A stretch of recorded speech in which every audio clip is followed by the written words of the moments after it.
Realmente é um prazer dar início a essa programação, porque eu acho que ela é mais uma ferramenta de comunicação nossa com todos aqueles que se interessam por conhecer mecanismos para envelhecermos melhor, mecanismos esses que nos protejam em termos de riscos e que nos ajudem a ter maior possibilidade tanto de desfrutar dos benefícios desta fase da vida, quanto a nos proteger dos eventuais riscos. Vou falar sobre doenças mais comuns no inverno. Estamos no inverno. Quero que nós tenhamos um entendimento cada vez maior desta fase do tempo climático e da nossa vida. Então, eu trouxe aqui, em verdade, inverno, o que significa, né? Nós não temos aquelas características, boneco de neve, avenidas cobertas de neve, embora neste ou naquele ponto, no Brasil, possa ter aí um pequeno intervalo de neve, mas nós não temos aquilo. Mas temos situações muito parecidas com aquelas lá no alto, onde o frio predomina, e na cidade de São Paulo nós sabemos o quanto ele é hostil, o quanto ele é agressivo para o nosso cotidiano. O que o inverno nos traz? Nos traz comidas típicas de inverno, também nos traz a possibilidade muito grande do ganho de peso. As pessoas comentam isso. No inverno a gente aumenta de peso. Aliás, isso acontece com todos os elementos da natureza, né? Os seres vivos armazenam para poderem gastar no inverno. O inverno também nos traz condições de infecção. Nós vamos falar um pouco sobre isso. Nos traz a necessidade de usar proteções, e aqui entendam a luva, as meias, o cachecol, as mangas mais largas como algo a ser pensado, e a estação exemplificados aqui nestas roupas que estão ao nosso lado. Então, o inverno causa variação de temperatura. São Paulo viveu, nestas últimas 2 semanas, temperaturas noturnas abaixo de 10 graus, temperaturas diurnas acima de 25 graus. Isso dá uma diferença de temperatura em menos de 24 horas de grande importância no nosso organismo. Então, não é que a temperatura é fria e fica fria o tempo todo, como são os países onde o inverno é mais rigoroso. Nós temos uma variabilidade de temperatura muito grande. Além disso, o ar fica mais seco. Chove menos no inverno da região sul-sudeste. Nós tivemos um pré-inverno, um outono atípico, em que choveu muito, mas o ar está num momento de bastante diminuição da umidade relativa. As pessoas ficam mais aglomeradas. No inverno é comum que a gente fique mais próximo, procure não só o calor afetivo, mas o calor dos outros, que nos faz ficar mais aquecidos emocionalmente, mas fisicamente também. Então é um período que predispõe a mais aglomerados de pessoas. As roupas, como eu já disse, ficam mais pesadas. Os senhores reparam nas pessoas, mantôs, sobretudos, cachecóis, pullovers e outras coisas. Em especial, as vestes de mangas mais largas. Vou falar delas um pouquinho adiante, mas uma boa parte dos acidentes domésticos acontecem em função destas alterações de roupa, destas alterações de vestimentas. Os calçados ficam mais escorregadios. Vão ver numa foto que passou, o indivíduo andando de meia. Porque levanta, porque vai ao banheiro, porque vai simplesmente mexer em alguma coisa no canal de televisão e levanta de meia, meia escorregadia.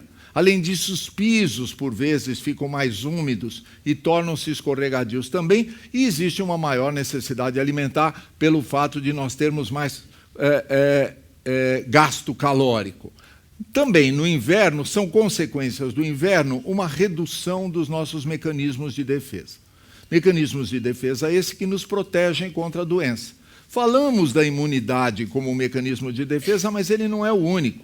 A salivação, a forma pela qual nós limpamos o ar, a maneira pela qual nós higienizamos as mãos, a forma pela qual nós entramos em contato com ambientes mais contaminados, tudo isso se modifica no inverno, consequentemente, a relação entre nós e os potenciais hospedeiros se modificam. Ali, um local tipicamente de inverno, com muita gente confluente no mesmo ambiente, uma necessidade de aproximação, as pessoas se convidam, fazem um prato, chamam seus familiares, olha, eu fiz hoje uma sopa, fiz um caldo verde, fiz um quentão, fiz um fondue, e as pessoas se aproximam umas das outras. E, além de tudo isto, ou concomitante a tudo isso, nós temos o uso maior de medicamentos. Tomamos remédios porque, na maior parte das vezes, temos mais sintomas. Temos mais sintomas no inverno do que no verão. No verão, a gente se liberta em parte desses sintomas. No inverno, eles se acumulam.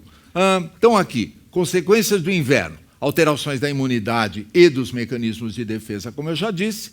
Limitações ao movimento. Como eu estava dizendo aos senhores, com estas roupas todas, com as articulações um pouco mais rígidas, com aquele friozinho que quer que a gente fique mais tempo, ou parado, ou na cama, ou encolhido, nós ficamos mais tolhidos no movimento. Tendemos a ficar mais imobilizados. E quando levantamos, por uma necessidade imediata, somos capazes de, naquele momento, termos uma tontura, naquele momento termos um tropeção, naquele momento termos mais risco de um acidente doméstico. Quando falei às senhores e senhoras, mas principalmente às senhoras, sobre a manga dos penhoares, eu estava me referindo àquela manga que pode, acidentalmente, enganchar no cabo da panela. Nós temos um pico de queimaduras, seja porque a manga encosta na chama do fogão, seja porque a manga engancha no cabo da panela. E aí é um desastre, uma queimadura de grande intensidade numa pessoa qualquer já faz um estrago muito grande. Agora, ainda mais será perigoso se ela acometer pessoas mais idosas, cuja capacidade de cicatrização fica um pouco prejudicada. Nós temos mais necessidades de convívio. Pessoas com tendências à depressão, pessoas que vivem isoladas, sentirão mais esse isolamento na época do inverno. Em países que ficam submetidos a invernos com ausência de sol de longo período, existe um pico de manifestações depressivas exatamente nesta fase da vida. Então é a hora de nós nos aproximarmos das pessoas, de realmente marcarmos coisas, eventos, situações que nos aproximem daquelas pessoas que nos querem bem, de quem nós gostamos muito. E, por fim, aquilo que já disse, o maior consumo de energia. O nosso organismo precisa de mais energia para manter-se estável, para manter-se bem funcionante o tempo todo.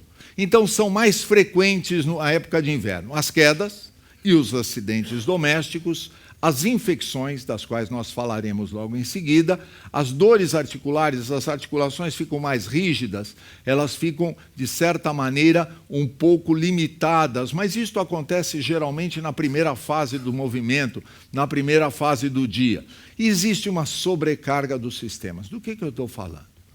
No inverno, o meu sistema cardiocirculatório funciona mais intensamente.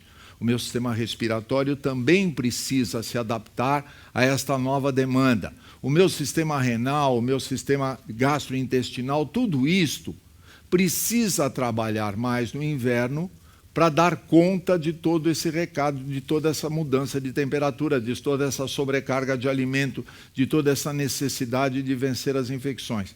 Então, eu tenho que entender que se eu não tenho nenhuma doença, eu já terei uma sobrecarga adicional. Se eu tenho uma doença, será a época em que este órgão, que está doente, vai ficar mais sobrecarregado.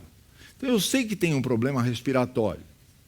Eu vou ter que cuidar ainda melhor do meu pulmão nesta fase do ano. Se eu tenho um problema cardiocirculatório, é a época em que eu vou ser ainda mais cuidadoso com a dieta, com os exercícios, com a prática, com os medicamentos, para evitar que nós tenhamos condições desfavoráveis que propiciem a agudização das doenças. Quando eu falo da agudização das doenças, eu quero dizer um diabetes que perde o seu controle, eu quero dizer de uma hipertensão que sobe rapidamente o nível, eu quero dizer de uma insuficiência cardíaca que estava bem compensada e que tornou-se descompensada. Então, o período de inverno, ele testa a nossa resistência, a nossa reserva funcional. E, por fim, o uso de medicamentos. Muito cuidado. Nem todas as dores precisam de medicações, nem todas as situações, uma coriza precisa de um remédio, existe muita coisa que pode substituir tranquilamente o uso de medicamentos desnecessários mediante infusões, chás, uma colher de mel, tudo aquilo que, orientado devidamente pelos profissionais, pode substituir os medicamentos e tornar-nos menos vulneráveis. O inverno temos recomendações. A primeira é a atenção aos riscos, tanto de quedas quanto de eventuais acidentes que podem acontecer no domicílio. O tapetinho, o uso do corrimão, o acender da luz antes de entrar num ambiente, deixar uma luz acesa à noite para não correr nenhum risco de desequilíbrio ou de tropeço. Tudo o que nós pudermos fazer nesta época, atravessar a rua obrigatoriamente na faixa de pedestre, obrigatoriamente quando o sinal estiver nos ajudando, nada de dar uma corridinha, nada de aproveitar, nada de andar com 2 pacotes numa escada sem ter uma mão livre para usar o corrimão. Este é um período em que os acidentes se somam e nos trazem consequências ainda maiores. As mudanças súbitas de temperatura. Não só aquela do dia, que amanheceu com 7 ou 8 graus, e depois, no período do meio-dia, chegou a 25 graus, mas também as mudanças de temperatura. Saímos de um ambiente aquecido e vamos lá fora com um frio intenso. Esta mudança de temperatura, o corpo não está programado. Se vai sair e a casa está aquecida, ou o local que nós estamos está aquecido, sejam bastante cuidadosos para que nós tenhamos uma boa adaptação. Esta adaptação requer alguns minutos. Então, se os senhores forem sair daqui, devemos estar mais ou menos a 20 graus. Lá fora ainda está quente, mas digamos que saíssemos daqui a 20 graus e lá fora estivesse a 10 graus. O que sugerimos? Que os senhores fiquem num ambiente intermediário por alguns minutos, até que o organismo se acomode. A recíproca também é verdadeira. Se eles vão entrar num ambiente que está bastante aquecido, não o façam subitamente. Não o façam de uma maneira que o organismo receba aquele choque térmico. O nosso organismo tem boa adaptação, independente da nossa idade. Mas esta adaptação requer tempo. Quanto mais idoso nós formos, maior o tempo para adaptação. Isto vale para levantar-se rapidamente da cama, isto vale também para enfrentar uma nova temperatura. Então, quando alguém fala, vamos depressa para você não ficar muito tempo exposto ao frio, calma, deixa primeiro me adaptar a esta nova temperatura, então eu fico aqui no hall, até eu me adaptar, não ter aquela lufada de ar gelado ou aquele bafo de ar quente de um lugar pré-aquecido. Muito cuidado com isso, com as mudanças súbitas de temperatura. Vai sair ao meio-dia? Planeja, no fim da tarde vai estar fresco, vai estar frio, à noite vai estar mais frio, levamos o agasalho. Vai passar, saiu de manhã muito cedo com o agasalho, por volta do meio-dia, tira o agasalho. Não deixa o organismo ter que fazer muito esforço para vencer aquela condição climática. Contágio com doentes. Às vezes a gente acha que tem que fazer alguma coisa de bom por alguém que está gripado, que está com uma infecção. Podemos fazê-lo, mas não é bom pegar esta infecção também. Não é nenhum ato de solidariedade a gente compartilhar a infecção das pessoas. Nós vamos ajudar mais se nós conseguirmos não contrair aquela infecção. Então, se há necessidade de contato, usem a máscara.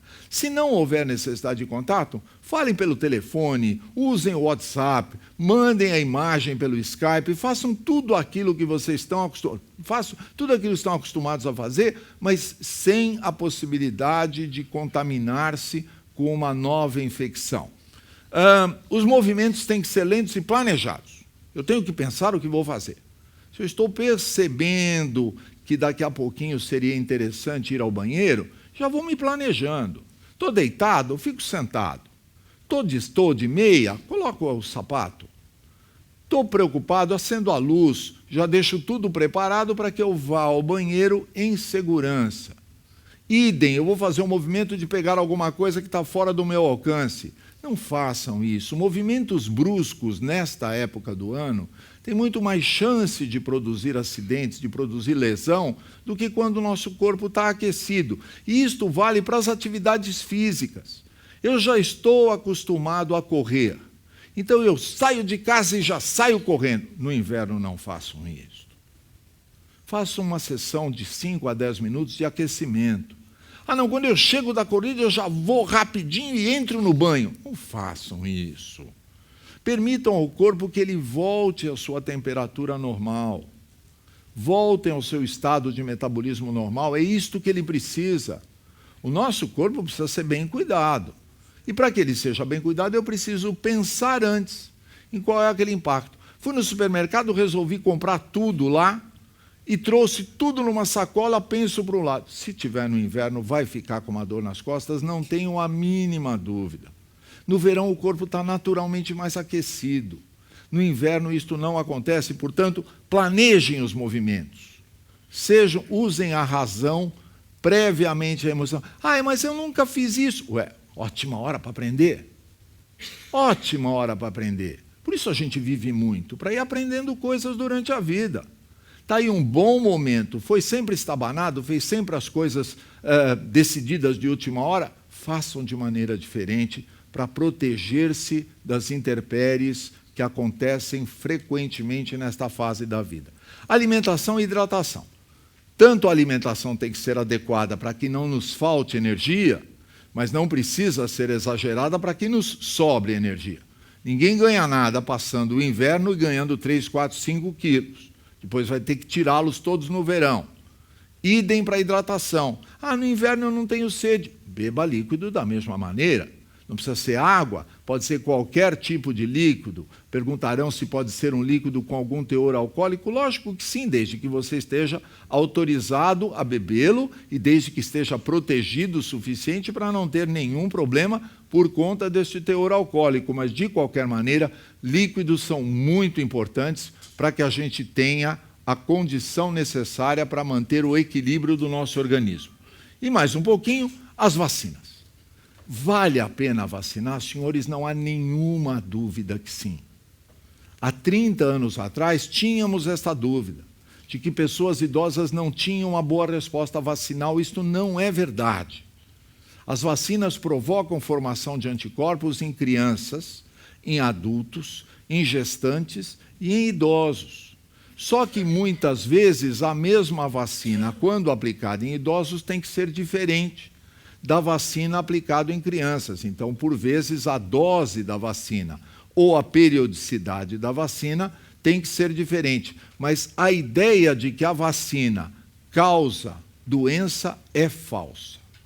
Os senhores, por favor, não acreditem nisto, embora possam ter vivido alguma experiência que pareça com isto. Poxa vida, eu tomei a vacina esse ano e 10 dias depois eu fiquei com gripe. Certamente teriam essa gripe, porque ela já estava no período de incubação da gripe. Eu passei 2 anos sem tomar vacina e não tive gripe nenhuma. Ok, parabéns, poxa, que bom. Não teve essa oportunidade de ter uma doença, mas isto não quer dizer que a vacina prejudique a nossa saúde. Então, vou falar rapidamente dela. Este é o calendário recomendado pela Secretaria da Saúde e pela Sociedade Brasileira de Imunizações. Quais são as vacinas que nós devemos manter em dia diante da nossa necessidade? Então, eu vou mostrar algumas que são fundamentais. As vacinas da gripe. Estas devem ser tomadas ou recebidas anualmente. Por quê? Porque o vírus da gripe se modifica. Todo ano fazemos um planejamento de quais serão os vírus do ano seguinte. E aí preparamos uma vacina que seja capaz de ter a maior cobertura possível dos vírus que virão do hemisfério norte para o hemisfério sul e do hemisfério sul para o hemisfério norte. Fazemos a mesma coisa para os países do hemisfério norte. Então, aquela primeira, que é a influenza, também conhecida como gripe, tem que ser tomada anualmente. Estes últimos anos, nós nos preocupamos demais com um vírus especial chamado H1N1. Ele está presente em todas as vacinas contra a influenza, sejam a trivalente ou a tetravalente. Então, quando alguém disser, o SUS está dando a trivalente, eu prefiro pagar para receber a tetravalente. Não está fazendo uma grande diferença, porque o vírus H1N1, que é o mais perigoso, está presente nas duas vacinas. Portanto, podem sim usar a vacinação oferecida pelo SUS ou podem receber a vacina com hora marcada numa clínica de vacinação ou num laboratório. O mais importante é que este ano nós tivemos muita dificuldade, porque a gripe veio antes do tempo, acometeu-nos de uma maneira muito agressiva e, consequentemente, houve uma corrida em busca da vacina. De um lado, péssimo, do outro lado, ótimo. Pela primeira vez nós conseguimos vacinar mais de 90% da população idosa, coisa que não acontecia anteriormente. A segunda vacina importante é a pneumocócica ou a antipneumocócica, aquela vacina que nos protege da pneumonia pelo pneumococo. Esta vacina tínhamos um tipo, que era tomada inicialmente a cada 10 anos, agora temos um outro tipo de vacina, que pode ser tomada em dose única uma única vez. Quem tomou uma pode tomar a outra? Pode. Quem tomou a outra pode tomar uma? Pode. Precisa? Não. Pode tomar uma vacina ou outra, ou as duas, que não há nenhum problema. E se eu tomar 2 vezes a mesma vacina? Não vai adiantar nada. Tome uma vez cada vacina, respeitem o calendário, não é quanto mais melhor. A tríplice bacteriana é importante por causa do tétano. Provavelmente todos nós já recebemos pelo menos uma vez esta vacina, mas é bom reforçá-la a cada 10 anos. Então, quem não fez revacinação pela tríplice bacteriana, que está nos postos de saúde, procure e fale, olha, está faltando a vacina do tétano, e as pessoas fazem, isso é importante para quem lida no dia a dia. As vacinas da hepatite A e B, da febre amarela e do meningococos, só se existir um motivo especial. Os senhores não precisam manter isto atualizadíssimo, só numa eventual necessidade. A tríplice viral também, e por último a vacina do herpes está sendo cada vez mais preconizada, nós estamos aguardando uma vacina que tem uma cobertura cada vez maior.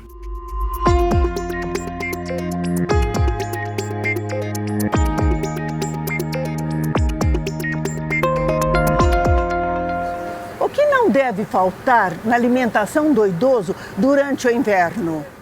Olha, durante o inverno nós temos que nos preocupar principalmente com o conteúdo calórico, porque nós vamos gastar mais energia, precisamos de mais calorias. Mas nem por isso precisamos comer um pouco de proteína, vitaminas e fibras. O intestino tende a ficar mais preguiçoso durante o inverno. Então, é a mesma alimentação que nós recomendamos, com carboidratos, proteínas, vitaminas e fibras, acrescido de um componente calórico adicional. Então é época em que dá para comer um docinho a mais, é época que dá para comer uma garfada a mais de macarrão, sabendo que aquilo vai ser consumido na manutenção da temperatura.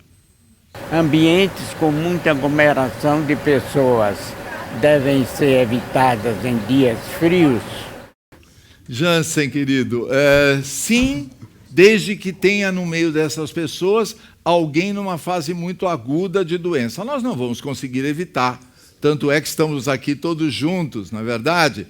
Mas nós temos que pedir para que haja um certo cuidado. Se esta pessoa estiver com uma infecção na fase aguda, que use uma máscara. Se nós pudermos, depois de conversar ou de tocá-la no comprimento, lavar as mãos sem que isso seja entendido como uma forma antipática de relacionamento. Nós só não queremos dissipar o vírus ou agente da bactéria. Mas frequentar os ambientes de bastante gente é sempre bom. Doutor Wilson, meu nome é Álvaro. A utilização de aquecedores é recomendada? Se sim, quais os cuidados que devemos ter? Obrigado. Aquecedor é uma coisa bastante útil, principalmente no ambiente doméstico e nos lugares onde nós vamos, a temperatura é mantida, nós climatizamos o ambiente. São duas coisas que valem a pena ser evitadas. Primeiro, é um superaquecimento. Tomar muito cuidado quando nós levamos a temperatura acima daquilo que é recomendado, que é em torno dos 25, 26 graus. Então, cuidado. Segundo é a fonte. Se a fonte do aquecedor for uma fonte capaz de provocar queimaduras, muito cuidado ao dormir com o aquecedor, com lençóis, cobertores, coisas que podem pegar fogo, que podem entrar em combustão e aí ter um problema muito mais sério. E fica valendo aquela ideia. Saiu de um ambiente aquecido, não vá imediatamente para um ambiente frio, guarde o tempo, desliga o aquecedor mais ou menos meia hora ou uma hora antes de sair de casa, para que a temperatura vá se acomodando à temperatura ambiente, e aí a gente pode sair numa boa. A recíproca é verdadeira. Não mande alguém, olha, já deixa a casa bem aquecida, porque a hora que eu chegar em casa... Não. Chega em casa, liga o aquecedor, vai deixando a temperatura subir, aí a gente vai tirando as blusas que trouxe lá de fora. Doutor Wilson, por gentileza, gostaríamos de saber se no inverno aumenta a incidência de doenças cardíacas. Você viu como as pessoas ficam mais elegantes, né? No inverno fica todo mundo numa elegância muito grande. Dona Geralda, aumenta as complicações. Ninguém vai ficar com a doença por causa do inverno, do ponto de vista cardiológico. Mas as complicações aumentam. Por exemplo, o infarto do miocárdio aumenta no inverno. Por exemplo, a descompensação da insuficiência cardíaca aumenta no inverno. Por quê? Exatamente por aquilo que nós já dissemos. É o indivíduo que sai de um lugar quente e enfrenta um frio enorme. É um indivíduo que estava com uma fome muito grande e saturou-se de uma grande refeição. É um indivíduo que, num momento de pressa, saiu correndo para pegar um veículo ou para atravessar uma rua. Então, nós propiciamos isto acontecer no inverno, mas não é exclusivamente por causa da temperatura. No inverno aumenta o risco de contrair pneumonia? Então, aumenta sim. Aumenta o risco de contrair qualquer doença infecciosa, principalmente das vias aéreas, porque vocês já sabem disto. Ao respirar um ar frio, o órgão acometido são as vias aéreas.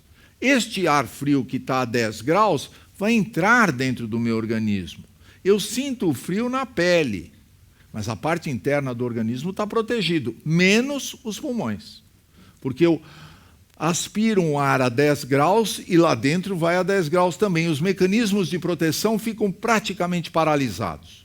E é em cima disto que as bactérias se aproveitam. Então, sim, Álvaro, aumenta a chance de termos pneumonia se nós não nos protegermos da mudança súbita de temperatura.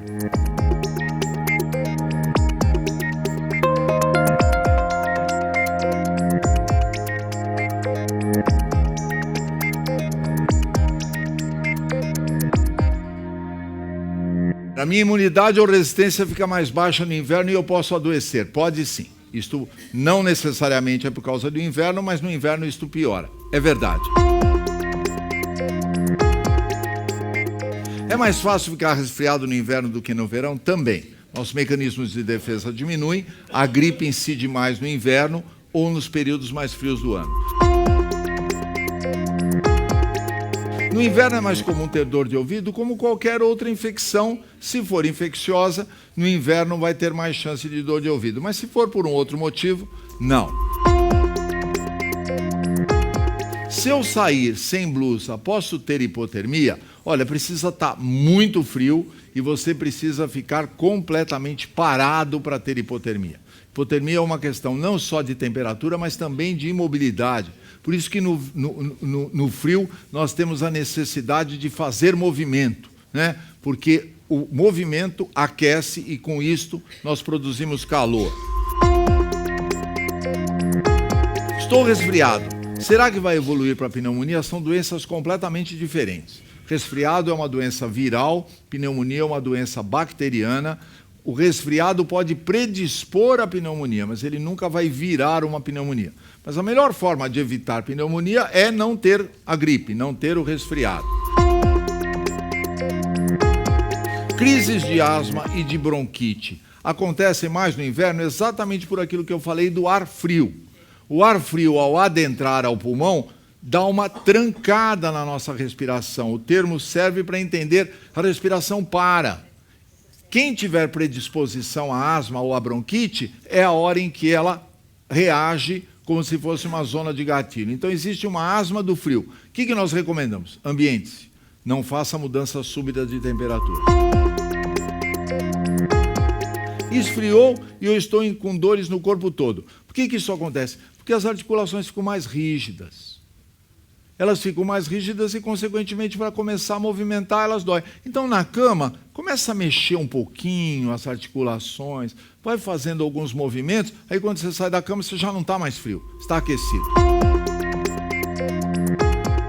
No inverno, parece que minha artrite piora. Por que isso acontece? É isso mesmo. Eu já tenho uma doença articular que no inverno piora porque as articulações ficam mais rígidas, mas eu, sabendo disso, tomo uma atitude de evitar que isso aconteça. Existe alguma vantagem em tomar a vacina da gripe? Porque parece que eu sempre fico doente. Bobagem, já falei, isso é uma coincidência. Não percam a oportunidade de se vacinar, porque ela protege realmente. Ela não pode dar gripe, porque ela tem um vírus morto. Então é impossível pegar gripe com uma vacina feita com vírus morto. Como se prevenir de uma amidalite e sinusite no inverno? Tomando os mesmos cuidados que evitam a infecção. A amidalite é um foco infeccioso, sinusite é outro foco infeccioso, que, em geral, complicam a gripe. Então é muito comum que o indivíduo diz que está com uma gripe prolongada, na verdade não está. Teve uma gripe durante 1 ou 2 semanas e que complicou-se com uma sinusite, ele pensa que é a mesma gripe, mas não é, já é outra doença. Por isso, para a gripe não deve tomar antibiótico, eventualmente para a complicação da gripe pode precisar do antibiótico. Por que devo me preocupar com a ingestão de água, em especial no inverno? Porque não dá sede. Nós, à medida que o tempo passa, já não temos muita sede. Além disso, se no inverno a gente tem menos sede ainda, é bastante provável que o indivíduo fique desidratado. Então tem que lembrar e falar, opa, faz tempo que eu não bebo alguma coisa líquida. Precisa ser água? Não, pode ser chá, pode ser suco, pode ser refrigerante, pode ser vinho, pode ser cerveja, mas com moderação. Por que todos insistem que tenho que sair agasalhado se não está frio? Não, sair agasalhado sem estar frio não é necessário. O que é necessário é levar um agasalho para quando esfriar. Agora, se colocou o agasalho e não está desconfortável, não tem problema nenhum. Não vai ficar doente porque está de agasalho. Agora, levar o agasalho precisa. Não vamos ser teimosos e sair desprotegido. Qual o perfil de idoso mais suscetível a ficar doente no inverno? Quem já está doente. Infelizmente. Maior chance de ficar doente é estar doente. Então, os senhores saibam que quanto melhor tiver o nosso estado de saúde, quanto menor a chance que a gente tem de ficar doente. Qual o perfil de idoso menos suscetível? Já falei. Quanto mais saudável a gente tiver, inclusive mentalmente. Nós controlamos a doença. Agora, se falar, eu acho que eu vou ficar com gripe, acho que é a terceira vez que falar, pode ter certeza. Se as doenças respiratórias são tão comuns no inverno, que posso fazer para me prevenir? Tudo aquilo que a gente falou até agora. Proteção alimentar, proteção de agasalho, proteção de contactante, proteção de acidentes, tudo aquilo que a gente falou que é preliminar, ou é prévio, é preventivo contra os problemas. Devo ficar em casa e não sair até acabar o inverno? Bom, só o urso. Só o urso faz isso, né? E até onde eu sei, ninguém aqui, nós temos abraços de urso, mas não somos urso. Só o urso faz isso. Agora, tenho que me proteger sem sombra de dúvida, mas o inverno não é para impedir ninguém de fazer nada. A não ser que haja uma desculpa, eu não fui na academia porque está frio, eu não fui na minha... Aí é desculpa, vamos parar com isso. É verdade que se eu beber álcool e fumar, posso ter mais predisposição para ficar doente no inverno? No inverno, no verão e em qualquer outro local, não é? Se abusar ou do álcool ou do tabaco, vai ficar doente. O que não quer dizer que uma quantidade bem limitada de um teor alcoólico na bebida, no vinho, na cerveja ou em alguma outra forma de bebida, possa propiciar doença, mas tem que ser aquilo e não mais que aquilo. E do tabaco nós não conhecemos nenhuma dose mínima segura. Os senhores, então, vão dizer, quando lá no passado se fazia um cigarrinho de palha, podia-se admitir que aquilo não causasse doença, mas ninguém mais faz isso. Quem fuma 1, fuma 20, então nós recomendamos não fume nada, porque esse é o melhor jeito de proteger. E nem fiquem muito próximos de quem fuma, hein? Porque o tabagismo passivo é tão grave quanto o ativo. Eu desejo que tenham um ótimo inverno, eu desejo que se protejam da saúde, se protejam das doenças, que cultivem a vossa saúde e que vocês tenham boas memórias do inverno de 2016. Grato pela atenção de vocês.